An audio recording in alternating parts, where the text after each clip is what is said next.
doon ang aming bahay kubo.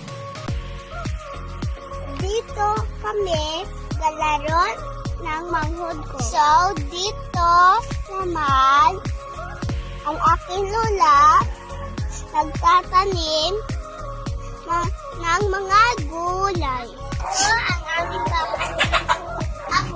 At dito kami nanonood sa TV. At dito ang kwarto ng aking ina. At dito ang aming terasa. Dito nagtatapos ng aking vlog. Bye-bye!